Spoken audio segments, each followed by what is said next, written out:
হাঁটুর ব্যথা বা কোমরের ব্যথার মেন কারণ হচ্ছে গ্রোথ পেন। প্রচুর এক্সারসাইজ করলাম তো আমার হাঁটুতে ব্যথা শুরু হয়ে গেল। এটা একটা মানে মিড পপুলেশনটার মধ্যে একটা মানে মিড এজটার মধ্যে একটা প্রবলেম। তো 8 বছরের বা 10 বছরের বাচ্চা যখন এসে আমাদের বলে না যে আমার ঘাড়ে ব্যথা কোমরে ব্যথা, ইটস পেইনফুল।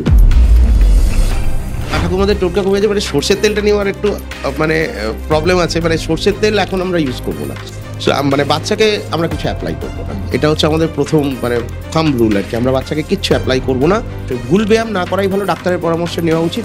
আমরা যখন রাস্তায় বেরোই দেখি হোর্ডিং, বিজ্ঞাপন, ঝাঁ চকচকে বিজ্ঞাপন যে হাঁটুর সমস্যা এই ওষুধ এই তেল ব্যবহার করলে 10 মিনিটে রিলিফ। এগুলো কি ব্যবহার করা অনেকটা নিরাপদ? আমার একটাই পেরেন্টদের কাছে মানে মানে আবেদন থাকবে থ্রু এই চ্যানেল যে আপনারা বাচ্চাকে একটা নির্দিষ্ট টাইমের জন্য মোবাইল দেখতে দিন। তাতে যদি বাচ্চা না খেতে চায়, বাচ্চা যদি কোনো কিছু না করতে চায়, করবে না, 2 দিন বাদে ঠিক হয়ে যাবে। কিন্তু মানে আমরা যদি আজকে কন্ট্রোল না করি, আর ভবিষ্যৎ কিন্তু আমাদের মানে এদের হাতেই আমাদের ভবিষ্যৎ। আমি জানি না এটা বিতর্ক হবে হয়তো, আমার তো মতে বলে বাইকের স্পিড 20-র বেশি উঠতেই দেওয়া উচিত না। গভর্নমেন্ট থেকে রুল করে 20 করে দেওয়া উচিত বাইকের। বয়স বাড়ার সাথে সাথে আমাদের ভোগান্তি এবং তার মধ্যে সব থেকে কমন যেটি রয়েছে সেটি হলো হাঁটুর সমস্যা কিংবা স্পাইনের সমস্যা। আবার এখন এই যে লাইফস্টাইল আমরা লিড করছি সেখানে দাঁড়িয়ে দেখা যাচ্ছে কোনো বয়সের সীমাবদ্ধতা নেই। আগে আমরা দেখতাম যে 50-এর পরে গিয়ে হাঁটুর সমস্যা হচ্ছে, কিন্তু এখন 9 to 5 জব, কম্পিউটার সামনে বসে থেকে একেবারে 10 ঘন্টা 12 ঘন্টার যে আমাদের জার্নি, সেই জার্নির জন্য ইতিমধ্যেই স্পাইনের অসুবিধা নিয়ে ভুগছে টিনেজাররা। এই মুহূর্তে আমাদের সাথে রয়েছে শাশ্বত দত্ত। দাদা, আপনাকে বাংলা হান্টে স্বাগত জানাচ্ছি। আজকের যে সাক্ষাৎকার, চিকিৎসকদেরকে নিয়ে যে সাক্ষাৎকার, সেই সাক্ষাৎকারে বেশি কিছু আমাকে আগে থেকে স্টাডি করে আসতে হয়নি, কারণ নিত্যদিনে আমাদের যে অসুবিধাগুলি হয় সেগুলি প্রশ্ন হিসেবে আমরা আজকে তুলে ধরবো ডাক্তারদের কাছে। শাশ্বত দত্ত, আপনাকে বাংলা হান্টে আরো একবার স্বাগত। হ্যাঁ, নমস্কার। প্রথম যে প্রশ্নে যাচ্ছি, হাঁটুর সমস্যা, স্পাইনের সমস্যা সকলেই জানি। আমরা আগে দেখতাম যে বাড়িতে যারা গুরুজন রয়েছে, দাদু, বাবা কিংবা বাকি যারা বয়স্ক রয়েছেন, তাদের হাঁটুর সমস্যা হতো, স্পাইনের সমস্যা হতো। এখন দেখা যাচ্ছে টিনেজারদের মধ্যেও সেই সমস্যা বাড়ছে। কোনো কি বয়স সীমাবদ্ধতার যে একটা লঙ্ঘন ছিল সেটা তো ভেঙে ফেলেছে? হ্যাঁ, এটা অস্বীকার করার কোনো জায়গা নেই। বয়সের ব্যাপারটা বাঁধটা এখন ভেঙেছে। আগে বেশিরভাগ আমাদের চেম্বারে, আমি তো অনেক বছর ধরে এই প্রফেশনে প্র্যাকটিস করছি, তো আগে আমরা চেম্বারে সাধারণত দেখতাম বয়স্ক মহিলারাই আমাদের কাছে বেশিরভাগ আসছে। এখন আমাদের মানে সারপ্রাইজিংলি 8-9 বছর থেকেই বাচ্চারা আসা শুরু করছে। বাবা মায়েরা মানে পারহাপস বাবা মায়েরা নিয়ে আসছে, বেশিরভাগ নিয়ে এসে বলছে আমার বাচ্চাটির হাঁটুতে ব্যথা বা হচ্ছে কোমরে ব্যথা। এটা কমন একটা সমস্যা। কেন, মানে এই ধরনের কেন সমস্যা হচ্ছে? সমস্যাটাকে 3টে আমরা জেনারেশনে ভাগ করি। একটা হচ্ছে আমাদের আর্লি জেনারেশন, মানে এই 8 থেকে 20 বছর পর্যন্ত। একটা হচ্ছে 20 থেকে 40, আর একটা 40-এর পরে। 40-এর পরে মহিলাদের ক্ষেত্রে অস্টিওআর্থারাইটিসটা খুবই কমন। আর পুরুষদের ক্ষেত্রে অস্টিওআর্থারাইটিস যে হয় না সেটা বলবো না, তবে সম্ভাবনাটা একটু কম। আর 20 থেকে 40-এর মধ্যে খুব অ্যাক্টিভিটি তো বেশি থাকে, ছেলেমেয়েরা সব খেলাধুলা করে, স্পোর্টস অ্যাক্টিভিটি করে, তো লিগামেন্ট ইঞ্জুরিগুলো হয়, মানে এসিএল, পিসিএল, মেনিসকাস, এই ধরনের ইঞ্জুরিগুলো খুব কমন। আর আগের যে সময়টা, এইগুলোতে আগেকার মানে এখনকার দিনে, আগেকার দিনে কি হতো, মানে আমাদের মানে ফ্যামিলি তো মানে বড় ছিল, আমরা সব বড় ফ্যামিলিগুলোতে থাকতাম। মানে এখন তো নিউক্লিয়ার ফ্যামিলি, বাবা মায়েরা একটু কিছু হলেই ছেলে মেয়েদেরকে নিয়ে চলে আসে ডাক্তারের কাছে। পার্টিকুলারলি ওই 7, 8, 10, 11 এদের ক্ষেত্রে আর কি। এদের ক্ষেত্রে হাঁটুর ব্যথা বা কোমরের ব্যথার মেন কারণ হচ্ছে গ্রোথ পেন। গ্রোথ পেনে মাসল গুলো, হাঁটুর কাছাকাছি যে অংশের মাসলগুলো, মানে হাড়ের গ্রোথ এক রকমের হচ্ছে, তার সাথে হচ্ছে মাসলের গ্রোথ এক রকমের হচ্ছে। সে গ্রোথ পেনগুলো খুব কমন। এটা ন্যাচারাল। এটা একটা সময়ের পরে আস্তে আস্তে মানে মেয়েদের ক্ষেত্রে 15-16 বছরের পরে, ছেলেদের ক্ষেত্রে 14-15 বছরের পরে কমে যায় ব্যথাটা। এটা নিজে থেকে কমে যাবে। আর মানে এছাড়াও যেগুলো প্যাথোলজিক্যাল, যেমন কন্ড্রোমেলেশিয়া, প্যাটেলি হয়, অনেক সময় ডিসকয়েড মেনিসকাস পাওয়া যায়। এছাড়াও হচ্ছে অনেক ক্ষেত্রে বাচ্চাদের ক্ষেত্রে রিকেট, এগুলো খুবই রেয়ার। এখনকার দিনে আর রিকেট পাওয়া যায় না প্রায়। তাও আমরা মানে একটু লো সোশিও ইকোনমিক স্ট্যাটাসের পেশেন্টদের ক্ষেত্রে, তার মা বাবারাও আজকাল আসেন আমাদের কাছে, তো সেক্ষেত্রে আমরা রিকেট দেখতে পাই। এক্ষেত্রে হাঁটু ব্যথা দেখতে পাওয়া যায়। তো বাচ্চাদের হাঁটু ব্যথা নিয়ে আমি একটাই কথা বলবো, খুব ভয় পাওয়ার কিছু নেই। কিন্তু আমাদের বয়স্ক মানুষদের ক্ষেত্রে একটু চিন্তার বিষয়, আর মিডল এজেদের ক্ষেত্রে একটু চিন্তার বিষয় তো বটেই। যেমন মিডল এজের ক্ষেত্রে অ্যান্টেরিয়র নি কমপ্লেক্স সিনড্রোম, মানে প্যাটেলার নিচের অংশটা, প্যাটেলা মানে আমাদের যে প্যাটেলা বোনটা থাকে আর কি, তার নিচের অংশটা অনেক সময় মানে প্রদাহ হয়ে যায় আর কি, মানে ঘাড় হয়ে যায়। তো তাতেই একটা পেন হয়, অ্যান্টেরিয়র নিউ কমপ্লেক্স সিনড্রোম বলি আমরা। তাতে কিছু আমরা মানে অনিয়ন্ত্রিত জিম করা আর কি, মানে হঠাৎ করে আমি জিমে গেলাম, প্রচুর এক্সারসাইজ করলাম, তো আমার হাঁটুতে ব্যথা শুরু হয়ে গেল। এটা একটা মানে মিড মিড পপুলেশনটার মধ্যে একটা মানে মিড এজটার মধ্যে একটা প্রবলেম তো বটেই।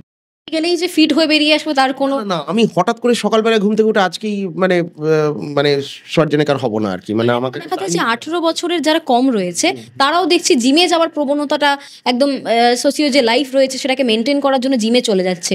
এটা কি মানে স্বাস্থ্যসম্মত? অস্বাস্থ্যকর আমরা বলবো না। খেলাধুলা, জিম মানে তো খেলাধুলা। ঠিক আছে? খেলাধুলাতে তো কোনো অস্বাস্থ্যকর কিছু ব্যাপার নেই। তবে আমরা একটাই বলব যে আমি আমার আমার যতটা মাসল ডেভেলপ করেছি আমার ততটাই ব্যায়াম করা উচিত। আমি যদি একটা ১৫ বছরের ছেলে, মানে আমার কোয়াড্রিসেপস, হ্যামস্ট্রিং বা আমি বাইসেপস, ট্রাইসেপস এসব করতে মানে খুব মানে ব্যায়াম করলাম, করে এটা না করাটাই ভালো। মানে নরমাল ফিজিক্যাল এক্সারসাইজ করুক না, খেলতে বেরোক না বাবারে। আমাদের মানে ফুটবল, ক্রিকেট মাঠ আছে তো, আমরা খেলি না কেন? আমরা তো খেলতে যেতেই পারি। দুটো বন্ধুকে বাড়ি থেকে ডেকে নিয়ে খেলতে গেলে জিমের দরকার হয় না। ২০ বছর পর্যন্ত তো আমরা যেতেই পারি। ১৮ বছর পর্যন্ত তো কোনো সমস্যা নেই। আমরা স্কুলে পড়ছি, আমরা কেন যাব না? আমরা খেলতে যাব। তা এটাই আমাদের জিম। মানে আমি এটুকুই বলব যে এটাই বেটার আমার মনে হয়। মানে ৪ দেওয়ালের ভেতরে, এসির ভেতরে মানে কা না দৌড়ানোর থেকে রাস্তায় দৌড়ানোটা অনেক বেশি ভালো আরকি। খোলা আকাশের নিচে খোলা আকাশের নিচে কানের পাশ দিয়ে হাওয়া যাবে, ভালো লাগবে, বেশ ভালো লাগবে। মানে ওটাই আমার মনে হয় বেশি ভালো, ওটাই করা উচিত। ১৮-২০ বছরের পরে আমি সময় পাচ্ছি না, একটা 9 to 5 জবে চলে গেলাম, সন্ধ্যেবেলায় আমাকে বাধ্য হয়ে জিমে যেতে হলো। তখন একটা আলাদা কথা, বা সকালবেলায় ৬টার সময় উঠে জিমে যেতে হলো। এদের তো স্কুল, যাবে খেলাধুলা করবে, এটাই আরকি আমার বলা। সো এখনকার যে জেনারেশন রয়েছে কিংবা আমাদের যে লাইফস্টাইলের যে অনেক পরিবর্তন এসছে, সেখানে দাঁড়িয়ে কি লাইফস্টাইলটা কি অনেকটা হাঁটুর সমস্যা, স্পাইনের সমস্যার জন্য দায়ী? হ্যাঁ, লাইফস্টাইল, হাঁটুর সমস্যা, স্পাইনের সমস্যার জন্যই দায়ী। আমি ২-৩টে ভাবে এটাকে বোঝাই। ১ম এ আমি স্পাইনটাই বলব আগে। আমরা কিভাবে পড়াশোনা করতাম আগে? আমরা আগে পড়তাম হচ্ছে হয় মাটিতে বসে অথবা চেয়ার টেবিলে বসে। চেয়ার টেবিলে এখন আমাদের পড়াশোনার সিস্টেমটা চেঞ্জ হয়েছে। আমরা এখন আর বই পড়ছি না। আমরা এখন বেশিরভাগ ট্যাবলেট, মোবাইল এই সমস্ত পড়ছি। মানে পার্টিকুলারলি মোবাইল রিডিং। হ্যাঁ, স্ক্রিনে পড়ছি। তো স্ক্রিনে পড়লে দুটো জিনিস হয়। একটা হচ্ছে স্ক্রিনের আলো, যেটা মানে এটা আরো ভালো টেক সেভিরা বলতে পারবে আরকি। মানে চোখের ডাক্তারবাবুরা আরো ভালো এটা বলতে পারবে। তো এই যে আলোটা একটা তারতম্যের জন্য আমাদের চোখের একটা প্রবলেম হচ্ছে, এবং আমরা কপাল কুঁচকে দেখতে যাচ্ছি যখন ঘাড়ের একটা ব্যথা। ঠিক আছে? আমরা অনেক সময় কি হচ্ছে, মানে শুয়ে পড়ছি। বই পড়তে হলে না, শুয়ে বই পড়া খুব ডিফিকাল্ট। কারণ একটা বইয়েরও ওজন আছে। মোবাইলের তো কোনো ওজনই নেই প্রায় বলতে গেলে। তো আমরা আম বই যখন মানে মোবাইল নিয়ে যখন এসব করছি না, তখন আমার ঘাড় একটা বেঁকছে, বেন্ডিং হচ্ছে। প্লাস হচ্ছে এই ধরনের মানে আ আমরা যখন স্কুলের ব্যাগ বইছি প্রচুর। স্কুলের ব্যাগে যখন আমার জিনিস থাকছে প্রচুর, তো সেটার জন্য একটা কোমরে পেইন হচ্ছে। এছাড়াও হচ্ছে আ আমরা ঘন্টার পর ঘন্টা বসে যখন মানে বসে কাজ করছি, মাইনাস ডেস্কে করছি না, মানে প্লাস ডেস্কে করছি না, আমরা ইকুয়াল ডেস্কে করছি। মানে আমি এরকমভাবে কাজ করছি। মানে আমার মোবাইলটা এরকম। আমরা বই যখন পড়তাম এরকমভাবে করতাম। তো মোবাইল আমার নিচে চলে আসছে অনেকটা হাত। তো সেক্ষেত্রেও একটা হচ্ছে, স্ক্রলিং হচ্ছে, মানে সেটাও একটা মানে পেইন করছে, ক্রিয়েট করছে। ঘন্টার পর ঘন্টা স্ক্রলিং, মানে আমি কি করছি আমি নিজেও জানি না। আমি ২ ঘন্টা ধরে কন্টিনিউয়াস স্ক্রলিং করার পর আমি ১ম কি করছি আমি নিজে বলতে পারব না। তো এই হচ্ছে প্রবলেম। মানে বই পড়া বন্ধ হচ্ছে, আমরা ডিজিটালের দিকে যাচ্ছি। আমাদের এই পেইনগুলো একটা মানে এগুলো আমি বলতে পারি যে মানে এগুলো লাইফস্টাইল পেইন আরকি। তো আর হচ্ছে হাঁটুর ব্যথা, হ্যাঁ, বসে থাকার জন্য হাঁটুর ব্যথা বেশি হয়। তো মানে তবে ততটা লাইফস্টাইলের জন্য হাঁটুর ব্যথা তো অবশ্যই হয়। কিন্তু স্পাইনের প্রবলেমটা আমরা প্রতিদিন পাচ্ছি। পার্টিকুলারলি মানে বাচ্চা ছেলে-মেয়েদেরকে আমরা প্রচণ্ড পরিমাণে পাচ্ছি। মানে এসে মা-বাবারা কমপ্লেইন করছে আমাদেরকে, প্রচুর কমপ্লেইন করছে। এখন আমরা মানে দিনে একটা তো পাচ্ছি এটা। মানে এটা খুব মানে আমরা খুব ওরিড। মানে দিনে একটা বাচ্চা আমাদের কাছে আসবেই যাদের কোমরের ব্যথা, ঘাড়ে ব্যথা। মানে একটা বছরের বা ১০ বছরের বাচ্চা যখন এসে আমাদের বলে না যে আমার ঘাড়ে ব্যথা, কোমরে ব্যথা, ইটস পেইনফুল। মানে এটা আমাদের কাছেও যথেষ্ট, মানে আমাদের জেনারেশনটার কাছেই পেইনফুল। মানে এই জেনারেশনটা যদি এরকম পেইন নিয়ে বাড়ে তাহলে এরা পরে কি করবে? এদের আচ্ছা, এই ক্ষেত্রে কি ইনডোর যে অ্যাক্টিভিটিস গুলো রয়েছে, ইনডোর গেমস, এগুলো কি কারণ হতে পারে? মানে আউটডোরে না গিয়ে বাড়ির মধ্যে থেকে চেস খেলছে কিংবা তারা মোবাইল নিয়ে গেম খেলছে। হ্যাঁ, বাড়ির বাইরে গেলে প্রচুর ভিটামিন ডি3 আমাদের শরীরে প্রচুর সংশ্লেষ হয় আরকি। ভিটামিন ডি3 বাইরে বেরোলেই পাওয়া যায়। ঘরের ভিতরে কিন্তু আমরা এসির হাওয়াতে বা ঘরের লাইটে ভিটামিন ডি3 কিন্তু হয় না। আমরা সাপ্লিমেন্ট যতই দিই হবে না। তো বাইরে বেরোনো তো উচিত। বাইরে বেরোলে আমরা, আগেকার দিনে ছেলেমেয়েরা বাইরে বেরোতো। তাতে হচ্ছে ভিটামিন ডিও যেমন তৈরি হতো, বোন পেন কমায়। যে কোনো ভিটামিন D3 বডিতে এলেই বোন পেন কমবে, তো ন্যাচারাল, কোয়াইট ন্যাচারাল। আমি কত ক্যালসিয়াম সাপ্লিমেন্টেশন দেবো, তার থেকে আমার মাঠে ঘাটে খেলা তো আমার তো বোন পেন কমাবেই। আমরা ছোটবেলায় দেখেছি যে সদ্যজাত যে বাচ্চা তাকে সর্ষের তেল মাখিয়ে রেখে রোদের নিচে রাখা হতো। এখন দেখা যাচ্ছে শহরও, গ্রাম থেকে শহর আরো উন্নত হচ্ছে, কিন্তু এই যে পুরোনো দিনের যে মা ঠাকুমাদের যে টোটকা ছিল সেটা অনেকটা কমে যাচ্ছে। হ্যাঁ, মা ঠাকুমাদের টোটকা কমে যাবে, মানে সর্ষের তেলটা নিয়ে আমার একটু মানে প্রবলেম আছে, মানে সর্ষের তেল এখন আমরা ইউজ করবো না। মানে বাচ্চাকে আমরা কিছু অ্যাপ্লাই করবো না, এটা হচ্ছে আমাদের প্রথম মানে থাম্ব রুল আর কি। আমরা বাচ্চাকে কিচ্ছু অ্যাপ্লাই করবো না, কিন্তু আমরা রোদে রাখবো। বাচ্চাকে রোদে রাখাটা খুব ইম্পর্টেন্ট। আগেকার দিনে তো রাখা হতোই, এখন হচ্ছে বাচ্চাদের বিলিরুবিন বেড়ে যায় যখন, তখন আমরা ফটোথেরাপি বলে একটা জিনিস দিই। মানে নিউবর্ন বাচ্চারা অনেক সময় মানে ফটোথেরাপি পায়। তো এটা কি, এটা তো সূর্যের আলোরই একটা মানে সংস্করণ আর কি, মানে একটা কৃত্রিম সংস্করণ। তো সূর্যের আলো তো খুব ভালো জিনিস, সূর্যের আলো তো দেওয়া হয়, এটা তো চিকিৎসা, আমরা দিতে বলি বাচ্চাদেরকে, অবশ্যই দেওয়া উচিত, না দেওয়ার তো কোনো কারণ নেই। এক্ষেত্রে আপনার কাছে যখন হাঁটুর সমস্যা নিয়ে আসে, স্পাইনের প্রবলেম নিয়ে আসে, কিংবা হাড়ের যে কোনো অসুবিধা নিয়ে আসে, সরাসরি অনেক জায়গায় দেখা যায় যে ডাক্তাররা বলেন যে সার্জারি করতে। একটাই কি সলিউশন রয়েছে সার্জারি, নাকি তার আগেও বেশ কিছু স্টেপ রয়েছে যেগুলো? সার্জারি শেষ অপশন, আমার কোনো কিছু হাতে নেই, আমার আর কোনো উপায় নেই, তখন আমি সার্জারি করব। প্রথমত হচ্ছে এটাও আমি 3টে ভাগেই ভাগ করব। প্রথমে নি, তারপর স্পাইন। নিতে আমাদের যারা ওল্ড এজ, আমরা তাদেরকে প্রথমে মেডিকেশন দেবো, আর এক্সারসাইজটা খুব ইম্পর্টেন্ট। আমরা বলি 20 মিনিট হাঁটাচলা করুন, কোমোড ইউজ করুন বাথরুম করার জন্যে, হ্যাঁ ফিজিওথেরাপি, কিছু বেসিক ব্যায়াম আছে যেগুলো বিভিন্ন ইউটিউবের চ্যানেলে বিভিন্ন সর্বত্র দেখতে পাওয়া যায়, মানে এটা কোনো পাওয়া কোনো হাতে গোনা ব্যাপার। কি ভুল ব্যায়াম কি আরো বেশি ক্ষতিকর হতে? অবশ্যই ভুল ব্যায়াম না করাই ভালো, ডাক্তারের পরামর্শ নেওয়া উচিত। কিন্তু এরকম ডাক্তারবাবুরা অনেক জায়গায় প্রচুর সাক্ষাৎকার রয়েছে, দেখলেই পাওয়া যাবে, মানে এটা খুব একটা বড় কথা নয় আর কি ব্যায়ামগুলো পাওয়ার। কিছু মানে স্ট্রেচিং এক্সারসাইজ ঘরের মধ্যে বসে থেকে করা যায়, খুব বেশি মানে বাইরে গিয়ে বা ফিজিক্যাল ট্রেনার নিয়োগ করে এটা করতে হয় না, একদম মানে ডে টু ডে অ্যাক্টিভিটির মতোই এই ব্যায়ামগুলো করা যায়। 10 মিনিট 15 মিনিটের একটা ব্যায়াম, 20 মিনিট হাঁটা চলা, মাটিতে না বসা, হ্যাঁ মানে প্রার্থনা করা বা নামাজ পড়া, এইগুলোর সময় সবসময় চেয়ারে হলে বালিশ নিয়ে অনেকে বলে যে বালিশ ব্যবহার করা যাবে না, কিংবা ম্যাট্রেস। না, বালিশ ব্যবহার করতেই হবে। আমি যদি একটা কথা বলি, ম্যাট্রেস যদি খুব মানে ম্যাট্রেস যদি না ইউজ করা হয় বা বালিশ যদি না ইউজ করা হয়, তাহলে কিন্তু স্পাইনের প্রবলেম বাড়বে। পাতলা বালিশ নিতে হবে, ঘাড়ের ব্যথার জন্য পাতলা বালিশ। আর কোমরের মানে দুটো পায়ের ফাঁকে বালিশ দিয়ে শুতে হবে, মানে কোমরের ব্যথা এতে কমবে। মানে বালিশ নিতেই হবে, বালিশ পাতলা, কিন্তু সেটা আর্গোনমিক বালিশ আর কি। মানে দীর্ঘদিন ধরে এই জট পাকানো তুলোর বালিশ নিলে হবে না, একটু মানে পরিষ্কার পরিচ্ছন্ন বালিশ ভালোভাবে নিতে হবে। আর একটা পাতলা হলো ম্যাট্রেস তো নিতেই হবে, ম্যাট্রেস ছাড়া শোয়া কিন্তু খুব বিপজ্জনক, এতে মানে পেন বাড়বে। আপনি বলেন যে ট্রেনার কিংবা প্রথম যে স্টেপে ফিজিওথেরাপি করেও অনেক ক্ষেত্রেই হাঁটুর সমস্যা, স্পাইনের সমস্যা নিরাময় করা যায়, কিন্তু বাড়ির যারা বয়স্করা রয়েছে তারা প্রথম কি ফিজিওথেরাপি করবো, আমরা নিজেরাই দেখে নিচ্ছি, হাঁটাচলা করলেই ঠিক হয়ে যাবে, তাদের একটা এরকম একটা ভাবনা থাকে। সেক্ষেত্রে অনেকে স্বাচ্ছন্দ্য বোধ করে সাইকেল চালাতে কিংবা সাঁতার কাটতে। এই যে যারা বয়স্ক রয়েছেন, বাড়ির গ্রামের দিকে যারা রয়েছেন, সাইকেল চালিয়ে কিংবা সাঁতার কেটে কি অনেকটা এক্সারসাইজ করে? হ্যাঁ, সাঁতার কাটা তো সমস্ত এক্সারসাইজের সেরা এক্সারসাইজ সাঁতার কাটা।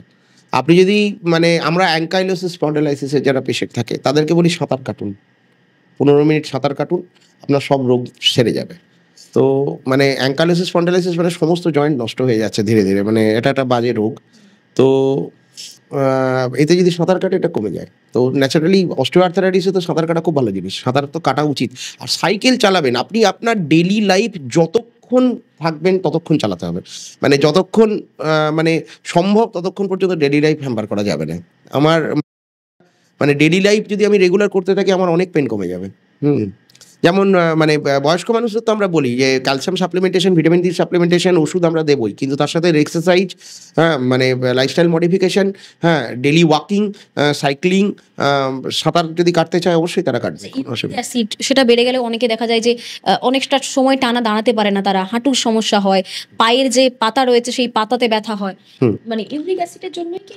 হ্যাঁ, এগুলো ইউরিক অ্যাসিডের জন্য। ইউরিক অ্যাসিডে কিছু ক্রিস্টাল জমা হয়, আমি আর অত ডাক্তারি পরিভাষায় গেলাম না। ইউরিক অ্যাসিডে কিছু ক্রিস্টাল জমা হয় আমাদের শরীরের অংশে, মানে ইউরিক অ্যাসিডের জন্য। তো তাতে হ্যাঁ পেন হয় প্রচুর। তো ঘরোয়া নিরাময় বলতে গেলে আমরা কিছু মানে ওই মানে রেড মিট জাতীয় জিনিসপত্রগুলোকে অ্যাভয়েড করতে হয়, কিছু মানে নিরামিষের মধ্যেও কিছু খাবার মানে ইয়ে করতে গেলে ডায়াবেটিশিয়ানের পরামর্শ নেওয়াই ভালো। তো কিছু কিছু খাবার আছে যেগুলোকে অ্যাভয়েড করতে হয়, আর কিছু কিছু খাবার আমরা রেগুলার বেসিসে খেলে। তার মধ্যে একটা খুব কমন টোটকা আছে আমাদের, আমরা বলি সকালবেলা উঠে মানে খালি পেটে লেবু জল খাওয়া, এটা একটা খুব ভালো ইউরিক অ্যাসিড কমাতে সাহায্য করে আর কি। তো আরো অনেক কিছু আছে, এগুলো ডায়েটিশিয়ানের পরামর্শ নেওয়াটাই আমরা বলবো ভালো আর কি। হুম। এই ক্ষেত্রে আমরা যখন রাস্তায় বেরোই দেখি হোর্ডিং, বিজ্ঞাপন, ঝাঁ চকচকে বিজ্ঞাপন যে হাঁটুর সমস্যা এই ওষুধ এই তেল ব্যবহার করলে 10 মিনিটে রিলিফ। এগুলো কি ব্যবহার করা অনেকটা নিরাপদ?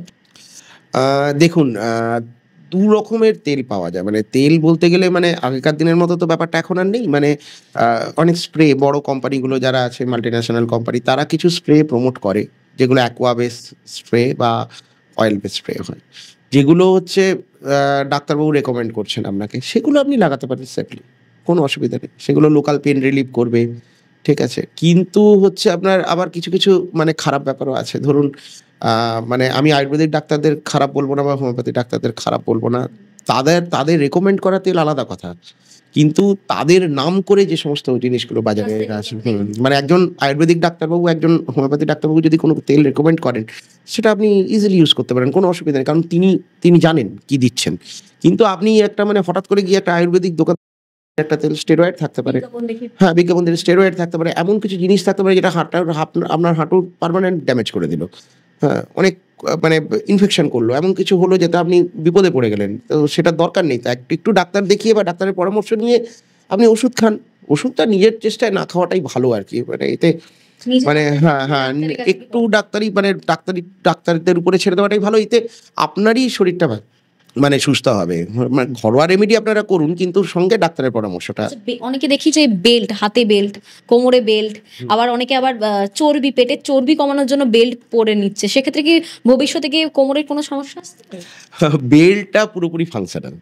দেখুন, কাইফোসিস, স্কোলিওসিস এই ধরনের বড় বড় ব্যাপার, বা হচ্ছে আপনার লর্ডোসিস, এই ধরনের যে স্পাইনের প্রবলেমগুলো আছে, অস্টিওআর্থারাইটিস, নি জয়েন্ট এগুলো, বা হচ্ছে ডিকিউ হাতের ক্ষেত্রে, মানে বিভিন্ন রকমের রোগ আছে আরকি, যেগুলোতে আমাদের কিছু কিছু ক্ষেত্রে আমরা অর্থোপেডিক বেল্ট, এগুলোকে অর্থোসিস বলে একটা শব্দ আছে, আমাদের একটা টার্ম আছে, সেই টার্মিনোলজিতে আমরা ব্যবহার করতে দিই। কিন্তু বেশিরভাগ ক্ষেত্রেই হচ্ছে মানে এগুলো ফাংশনাল, মানে বেশিরভাগ ক্ষেত্রেই আমরা ফাংশনাল কারণে, মানে আমি বেল্টটা পরে আছি, আমি আরামে আছি। আমি বেল্টটা খুলে দিলেই আমার মানে ব্যথাটা শুরু হয়ে গেল। আমার কাছে কিছু কিছু বয়স্ক পেশেন্ট আছে, উনি বেল্ট খুলে দিলেই ওনার পেন শুরু হয়। বা মানে আমি কোনোভাবেই তাকে বোঝাতে পারছি না আপনার বেল্টের দরকার নেই। তিনি আগে থেকেই বেল্টটা পরে এসেই আমাকে দেখাচ্ছেন যে আমার কোমরের ব্যথা, আমি তাকে যাই ওষুধ দিই তার কমে না, বেল্টটাই তাকে পড়তে হবে। বেল্ট খুলে ওষুধ আর তার কাজ হচ্ছে না। মানে এটা ফাংশনাল। আমি বেল্টের উপর ডিপেন্ডেন্ট। আমাকে এটা বুঝতে হবে যে আমি বেল্টের উপর ডিপেন্ডেন্ট নই। তাই না? আমার ব্যথা কমানোর জন্য একটা উপশম মাত্র। আমি ব্যথা কমে গেলে বেল্টটা ছেড়ে দেবো। কিন্তু বেল্ট না পড়লে আমার ব্যথা কমবে না, এটা একটা ভুল ধারণা। অতএব আমাকে এটা দেখতে হবে যে মানে আমার ফিজিক্যাল এক্সারসাইজটা বেল্টের থেকে অনেক বেশি ইম্পোর্টেন্ট। আমার হাতে ব্যথা হচ্ছে, আমি যদি মানে একটা মাসলে পেইন হচ্ছে, তার অ্যান্টাগনিস্টিক মাসল যদি আমার কাজ করা শুরু করে, ওই পেইন আমার কমে যাবে।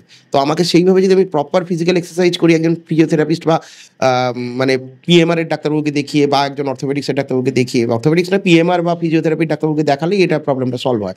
তো আমি সেগুলো করাই ভালো। মানে ডাক্তারের পরামর্শে বেল্ট পরা ভালো। নিজের পরামর্শে না পরাটাই মানে ভালো আরকি। এটা আমরা মানে রেকমেন্ড করি। অনেক ক্ষেত্রে দেখা যায় যে বয়সের আগে ঝুঁকে চলার প্রবণতা রয়েছে এবং সেটা ভবিষ্যতে গিয়ে একদম ঝুঁকে চলছেন, দাঁড়াতে পারছেন না সোজা হয়ে। এটা কি যারা ঝুঁকে গেছেন ইতিমধ্যেই, তাদেরকে কি পুনরায় ব্যায়াম করে সোজা করে দাঁড় করানো, কিংবা তার যে স্পাইনটা কিংবা যে কোমরের হাড়গুলি বেন্ড হয়ে গেছে সেগুলোকে সোজা করা সম্ভব? দেখুন, এটাও বয়সের উপর ডিপেন্ড করছে এবং রোগের উপর ডিপেন্ড করছে। মানে জেনেটিক্যালি কিছু কিছু হ্যাঁ, জেনেটিক্যালি হয়। বিভিন্ন রকমের রোগ আছে, স্কাইফোসিস, স্কোলিওসিস, আমি এইমাত্রই বললাম, যেগুলোতে হচ্ছে আপনার বাচ্চারা, ছেলেমেয়েরাই আসে বেঁকে যাচ্ছে, একটা দিকে বেঁকে যাচ্ছে বা সামনের দিকে ঝুঁকে যাচ্ছে। এই ক্ষেত্রে আমরা বেল্ট, ব্রেস, মানে আমরা ওই অর্থোসিস দিয়ে তাকে কারেকশন করতে পারি। কিছু কিছু ক্ষেত্রে অপারেশনের দিকেও ব্যাপারটা চলে যায়। ঠিক আছে? আবার বয়স্ক রোগীদের ক্ষেত্রে দেখা যায় যে অস্টিওআর্থারাইটিসের জন্য মাল্টিপল কম্প্রেশন ফ্র্যাকচার হচ্ছে। সেক্ষেত্রে আমরা ব্রেস বা বেল্ট দিয়ে তাকে সোজা করতে পারি। কিছু স্পেশাল মেডিসিন আছে, হ্যাঁ, সেগুলো আমরা কিছু ইনজেকশন, কিছু ওষুধ, কিছু কারেক্টিভ সার্জারি, যেমন ভার্টিব্রোপ্লাস্টি হয় সার্জারির মধ্যে, খুব কমন এখন ভারতবর্ষে মানে চলছে এটা। তো এই ধরনের সার্জারি বা ইয়ে করে আমরা এগুলোকে কারেকশন করতে পারি। নানা রকমের পদ্ধতি আছে। তবে মানে বেঁকে যাওয়ার কারণটা আমাদের খুঁজে বার করতে হবে। সব ক্ষেত্রে বেঁকে যাওয়াটাই যে মানে প্যাথোলজিক্যাল সেটা নয়, পস্চুরালও হয় অনেক সময়, মানুষের নেচারই হয় মানে সে বেঁকে বেঁকে হাঁটে। তো সেক্ষেত্রে আমরা মানে পস্চুরাল গেট গেট ট্রেনিং এক্সারসাইজ বলি, গেট ট্রেনিং এক্সারসাইজ করে এই পস্চুরাল চেঞ্জেসগুলো আমরা করতে পারি। আমার কোনো প্যাথোলজি নেই, আমি এমনিই সামনের দিকে ঝুঁকে হাঁটছি, তো সেক্ষেত্রে আমি পস্চুরাল মডিফিকেশন করলে, পস্চুরাল চেঞ্জেস মডিফিকেশন বা ফিজিওথেরাপি করলে বা ব্যাক এক্সারসাইজ করলে এগুলো আমরা ঠিক হতে পারি। তাহলে সেক্ষেত্রে আমাদের প্রবলেমটা মানে এমনিই সলভ হয়ে যাবে জাস্ট। এখন দেখা যাচ্ছে কোনো রকম বয়সে সীমাবদ্ধতা নেই। আপনি বললেন যে 9 বছর 10 বছরের ছোট ছোট ছেলেরা আসছে, স্পাইনের সমস্যা নেই। মূলত কি মোবাইল ব্যবহার করার জন্যই এই ধরনের অসুবিধা হচ্ছে? হ্যাঁ, মোবাইল একটা খুব ভয়ঙ্কর ব্যাপার। মোবাইল মানে একটা জেনারেশন, মানে এই যে নতুন জেনারেশনটা, মানে এরা টেকনোলজি, মানে এরা টেকনোলজির খুব কাছে আছে, মানে এরা চাইলেই পৃথিবীর যে কোনো জায়গায় চলে যেতে পারে বাড়িতে বসে। আর এটা যেমন এদের কাছে মানে মানে বর আর কি, আবার অভিশাপও বটে আর কি। মানে এরা এত বেশি মোবাইল অ্যাডিক্টেড হয়ে যাচ্ছে বা এত বেশি মোবাইলে সময় কাটাচ্ছে, মানে এদের দিন রাত ভুলে যাচ্ছে। মানে একটাই পেরেন্টদের কাছে মানে মানে আবেদন থাকবে থ্রু এই চ্যানেল, যে আপনারা বাচ্চাকে একটা নির্দিষ্ট টাইমের জন্য মোবাইল দেখতে দিন, বা নির্দিষ্ট একটা সময় করুন যে সময়টা গ্যাজেট ফ্রি থাকবে, বাচ্চা কোনোভাবে গ্যাজেট হাতে পাবে না। পার্টিকুলারলি শোয়ার সময়, শোয়ার 2 ঘন্টা আগে মানে চেষ্টা করুন মোবাইল ফোন বা ল্যাপটপ এগুলো ঘর থেকে সরিয়ে দিতে। হ্যাঁ, এনভায়রনমেন্টটা শান্ত রেখে শুতে দিন, দেখবেন পরের দিন সকালবেলায় ঝরঝরে বাচ্চা, ঝরঝরে হয়ে উঠবে। আর একসাথে খাওয়ার সময় পার্টিকুলারলি মোবাইল না ইউজ করা, বা বাড়িতে যতটা সম্ভব কম ইউজ করা, গল্পের বই পড়বার জন্য উৎসাহিত করা। আমরা বাচ্চাদের বলি যে গল্পের বই পড়তে দিন, একটু গল্পের বই পড়লে বোধহয় ভালো হবে সবটাই। তো যারা শুয়ে থাকেন বেশিরভাগ সময়, শুয়ে কাটিয়ে দিচ্ছেন, মোবাইল দেখছেন, পড়ছেন শুয়ে। তাদের জন্য কি স্পাইনের প্রবলেম? হ্যাঁ, তাদের প্রচণ্ড স্পাইনের প্রবলেম হয়। হ্যাঁ, এই সিডেন্টারি লাইফস্টাইল অ্যাবডোমিনাল ওবেসিটি বাড়ায়, তার সাথে কোমরের ব্যথা করে, তার সাথে হচ্ছে আপনার মানে মানে লাইফস্টাইল ডিসঅর্ডারগুলো বেড়ে যাওয়া, তারপরে হচ্ছে লিপিড প্রোফাইল বেড়ে যাওয়া। অল্প বয়সে 22-23 বছরের ছেলেদেরও লিপিড প্রোফাইল এখন বেশি থাকছে, ইউরিক অ্যাসিড বেশি থাকছে। মানে সিডেন্টারি লাইফস্টাইল তো মানে শুড বি অ্যাভয়েডেড। মানে আমাদের একবার অন্তত সকালবেলায় উঠে মানে বসে চেয়ার টেবিলে আমরা বলি যে আপনি যদি, আমরা মানে বলছি এখন, মানে আমার এটা রেকমেন্ডেশন যে আপনি মোবাইলটা না দিয়ে আপনি ল্যাপটপে কাজ করুন, মানে ল্যাপটপ না কম্পিউটারে কাজ করুন। কেন? মানে ল্যাপটপটাও আমি কোলে নিয়ে বসতে পারি, আমি যদি একমাত্র ডেস্কটপ আমাকে বাঁচাতে পারে, ডেস্কটপটা আমি গিয়ে মানে ডেস্কটপের সামনে বসে কাজ করব। তো বাড়িতে ডেস্কটপ থাকলে মনে হয় আমার যেন বেটার হবে আর কি, মানে পুরোনো সেই ডেস্কটপের যুগে ফিরে যাওয়াই ভালো, যাতে আমি মানে কম্পিউটারে বসে কাজটা করতে পারি, অন্তত কোমরের ব্যথাটা থাকবে না। কোমরের পিছনে একটা বালিশ দিয়ে বসে আমি 2 ঘন্টা কাজ করলে আমার কিন্তু কোমরের ব্যথা হবে না। বাইক যারা চালান, যারা রাইডে যান, তাদের ক্ষেত্রে তো দেখা যায় যারা ড্রাইভ করেন তাদেরও তো একটা স্পাইনের প্রবলেম হয়। যারা ড্রাইভ করেন তাদেরকে 45 ডিগ্রি অ্যাঙ্গুলেশনে আমি বলবো যে সিটটাকে একটু ইয়ে করতে, মানে সিটটাকে ইনক্লিনেশন 45 ডিগ্রি অ্যাঙ্গুলে, হাতটাকে এই পজিশন, মানে এখানে একটা 25 to 30 ডিগ্রি অ্যাঙ্গুলেশনে মানে যদি ওরা ধরে তাহলে কোমরের পেনটা থাকবে না। আর সামনের দিকে একটু কম ঝুঁকে যদি গাড়ি চালায়। বাইকের ক্ষেত্রে বলবো না কিছু, আমি জানি না বাইকে কি করে মানে প্রিভেন্ট করা যায়। বাইক মানে আমরা মাঝে মাঝে রাস্তাঘাটে যেতে ভয় পাই আর কি, মানে পাশ দিয়ে এমন ভয়ঙ্করভাবে তারা পেরোয়, আমি জানি না তারা কি চাইছে বা তাদের মানে নেক্সট স্টেপটা কি। মানে একটা অ্যাক্সিডেন্ট হওয়ার পরে তার ফ্যামিলি মেম্বার তাদেরকে নিয়ে কি ভাবছে আমি জানি না, তারা জানে হয়তো, তারা আমাদের থেকে হয়তো বেটার জানে। আমি প্রতিদিন হসপিটালে মানে এত বিভৎস, এত ভয়ঙ্কর ছোট ছোট ছেলেদেরকে দেখতে পাই, অবস্থায় আসছে না আমরা ডিপ্রেসড। আমি জানি না বাইক ব্যাপারটা কেন, বাইকের মানে আমার তো মানে আমার এটা মানে এটা আমি জানি না, এটা বিতর্ক হবে হয়তো। আমার তো মতে বলে বাইকের স্পিড 20-র বেশি উঠতেই দেওয়া উচিত না, গভর্নমেন্ট থেকে রুল করে 20 করে দেওয়া উচিত বাইকের স্পিড। লাইফস্টাইল এত দ্রুত হয়ে গেছে মানুষের যে আমরা এখন সত্যিই দেখি এই বাইকের যে গতি কিংবা যে কোনো গাড়ির যে গতিবেগ, এত দ্রুততার সহিত রাস্তাঘাটে সাধারণ মানুষ চলাফেরা করতে পারে না এবং তার জন্য অনেক দুর্ঘটনাও বাড়ছে। এক্ষেত্রে আপনাকে একটা জিজ্ঞাসা রয়েছে আমার, আপনি বললেন যে বাচ্চাদের স্পাইনের সমস্যা নিয়ে আসার পেশেন্ট আপনার কাছে খুব বেশি রয়েছে। সম্প্রতি আপনি কোনো এরকম কমপ্লিকেটেড কোনো পেশেন্টকে দেখেছেন যে অল্প বয়সে এই ধরনের অসুবিধা নিয়েছে? হ্যাঁ, বাচ্চা তো আমরা পেয়েছি, ভয়ঙ্কর মোবাইল অ্যাডিক্টেড বাচ্চা। মানে সে যখন আমাকে দেখাতে এসছে তখনও সে মোবাইলে খেলছে, মানে তার মা তাকে মোবাইলটা দিয়ে রেখেছে, মানে তার মানে অভিভাবকদেরও কিছু দোষ। হ্যাঁ 100% দায়ী। আমি বাচ্চার মানে আমি এরকমও দেখেছি অপারেশন টেবিলে বাচ্চাকে নিয়ে এসছে হাতে মোবাইল নিয়ে, মানে আমার মানে গ্রুপ ডি স্টাফেরা ওটিতে যখন ঢোকাচ্ছে তো মানে বাচ্চার মানে ওটি গেটের আগেও পর্যন্ত তার হাতে বাচ্চার হাতে মোবাইল। তো আমরা জিজ্ঞেস করছি কেন, মানে আমাদের হাসপাতালে মোবাইল ব্যবহার করা একদম নিষিদ্ধ। তো বলছে যে বাচ্চাকে যদি মোবাইল সরিয়ে নেওয়া যায় সে মানে মানে ভয়ঙ্কর দক্ষযোগ্য করে দিচ্ছে, তো কেউ রাখতে পারছে না, তাই বাধ্য হয়ে তাকে মোবাইল দেওয়া হচ্ছে, মানে স্পেশাল অর্ডার করে তাকে মোবাইল দেওয়া হচ্ছে। তো এই হচ্ছে অবস্থা। তো এটাকে প্রিভেন্ট করা উচিত, বাবা মায়েদেরকে স্ট্রিক্ট হতে হবে বাচ্চাকে ওই একই কথা, স্ক্রিন টাইম কমাতে হবে, একটা নির্দিষ্ট টাইম ঠিক করে দিতে হবে, এর বেশি সময় বাচ্চা মোবাইল খেলবে না। তাতে যদি বাচ্চা না খেতে চায়, বাচ্চা যদি কোনো কিছু না করতে চায়, করবে না, দুদিন বাদে ঠিক হয়ে যাবে। কিন্তু মানে আমরা যদি আজকে কন্ট্রোল না করি, আর ভবিষ্যৎ কিন্তু আমাদের মানে এদের হাতেই আমাদের ভবিষ্যৎ। আমরা যখন আমাদের শেষ নিঃশ্বাস এদের হাতে, অতএব এরা কি যা হবে তাই আমরা আমরা আমরা সেইভাবে আমরা এই পৃথিবী থেকে যাব। এই হচ্ছে ভারতীয় যে আমরা দেখি ভারতে বয়স বাড়ার সাথে সাথে জেনেটিক্যালি দিকগত হতে পারে কিংবা জলবায়ুগত দিক থেকে হতে পারে, হাঁটুর সমস্যা হয়, 40 পেরোলেই হাঁটুর সমস্যা। এটা কি কোনো জলবায়ুগত দিক মানে কারণ রয়েছে, নাকি জেনেটিক্যালি সবার ক্ষেত্রে হয় না? না, ইন্ডিয়ানদের লাইফস্টাইল, তার কারণ হচ্ছে হাঁটু ভাঁজ করে বসা। ইন্ডিয়ার প্রবলেম হচ্ছে হাঁটু ভাঁজ করে বসা। আমাদের যে কোনো ধরনের প্রার্থনা হচ্ছে হাঁটু ভাঁজ করে, বাবু হয়ে বসে। বাবু হয়ে বসে আর কি। যে কোনো ধরনের মানে যে কোনো ধর্মের মধ্যেই দেখবেন এটা মানে হাঁটু ভাঁজ করে বসে প্রার্থনা করার একটা প্রবণতা থাকে। তার সাথে হচ্ছে আপনার আমাদের ফুড অ্যান্ড লাইফস্টাইল, আমাদের ফুডেরও ইয়ে থাকে, মানে আমাদের এবং আমাদের ক্লাইমেট খানিকটা কারণ।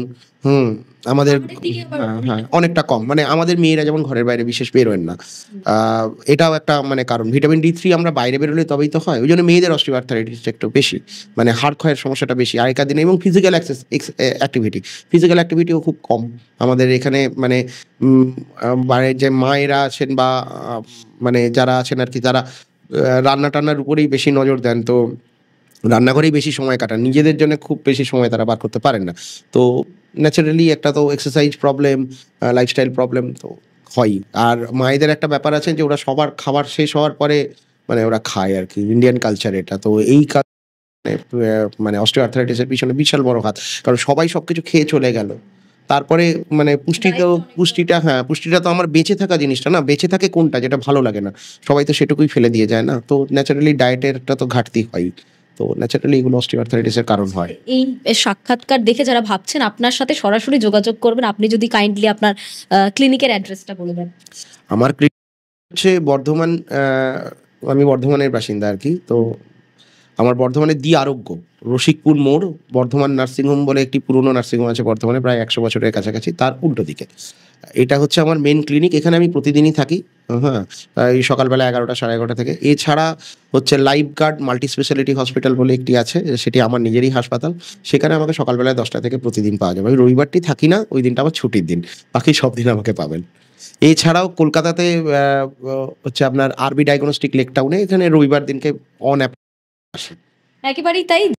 করতে চাইছেন এই সাক্ষাৎকারের পরে সরাসরিভাবে শাশ্বত দত্তের সাথে যোগাযোগ করে আপনাদের যা যা অসুবিধে রয়েছে, নিত্যদিনের ডায়েট থেকে শুরু করে একাধিক যে অসুবিধাগুলি রয়েছে, সেগুলো সরাসরিভাবে যে ক্লিনিকগুলি তিনি বললেন, কলকাতাতেও চেম্বার করেন লেকটাউনে, এছাড়াও বর্ধমানে নিজস্ব ক্লিনিক রয়েছে তার, আপনারা যোগাযোগ করতে পারেন। আমাদের নিচে স্ক্রিনে দেওয়া যে নাম্বার রয়েছে সেখানে যোগাযোগ করে সরাসরিভাবে শাশ্বত দত্তের সাথে যোগাযোগ করতে পারেন।